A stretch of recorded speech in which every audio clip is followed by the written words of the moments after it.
Friday night. What would everyone else be doing at 10 o'clock? Probably having a good time. Well, so am I. I'm going to give you guys a recipe for gluten-free goldfish.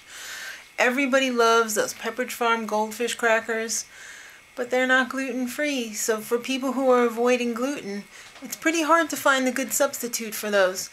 But this recipe is really simple. I haven't made it yet. It looks like it's going to taste really good just from the ingredients in it. So fingers crossed. Let's begin.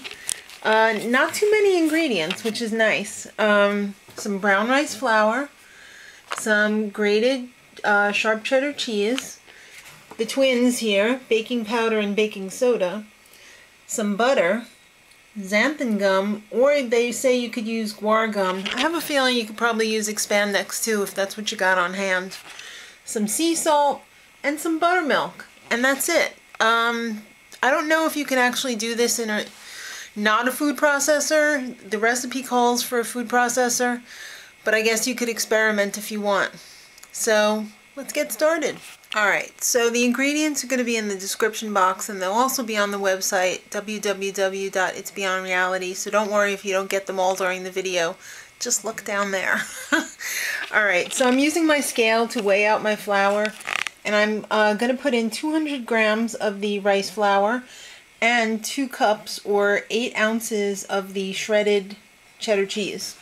Then I'm also going to add in a half a teaspoon of the baking soda, a half a teaspoon of the sea salt, 1 teaspoon of baking powder, and 1 teaspoon of the xanthan gum. Also 1 stick or 8 tablespoons of butter. That's also half a cup, aka half a cup. I'm going to put that in the food processor and pulse it, and like you're making a pie crust, you want to pulse it until it turns into pea-sized crumbles.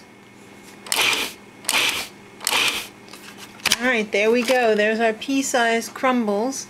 And now what we're going to do is add the 6 tablespoons of buttermilk and let the food processor run until it forms into a dough ball.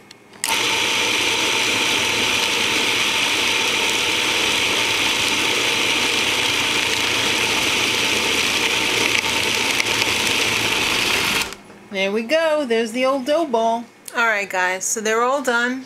Well, they're not cooked yet. But here comes the creative part. There's the dough. I made mine into bars, like rolls. And what I'm going to do is pop them in the freezer for about 15-20 minutes. And then I'm going to use a super sharp knife and just slice them. You'll see, they'll be like little coins. But basically what you have here is like a pie crust slash unsweetened cheese cookie dough.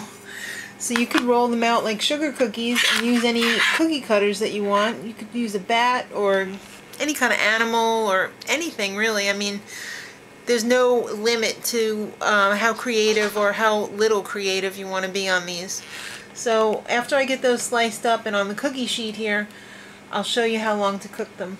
Alright, so there they are on the pan. I was a little bit lazy and I just cut mine into circles, but in the middle you could see I did experiment with a couple of different shapes. So I'm going to pop those into the toaster oven at 375 for probably between 6 to 10 minutes. Obviously everyone's oven is different, so I would start checking it after 5 or 6 minutes and then adjust accordingly. The original recipe said 400 degrees, but my oven runs pretty true to temperature, so I'm going to back it off to 375 and see what happens for the first batch anyway. So here are the goldfish. I'm calling them more cheese coins because these seem more like party hors d'oeuvres than goldfish crackers. They're very cheesy and buttery. Would you like to try one? Here's some waiting to go into the oven. I actually cooked it for 6 minutes on one side, and then I flipped it over and cooked it 4 minutes on the other side to make it a little bit more crispy. You don't want to cut the coins too thick, otherwise they're not going to be crispy. What do you think? Good. Decadent though, right? They're very buttery. Yeah, definitely. But I got a thumbs up from my hubby. So I hope you enjoy them. Till next time, much love.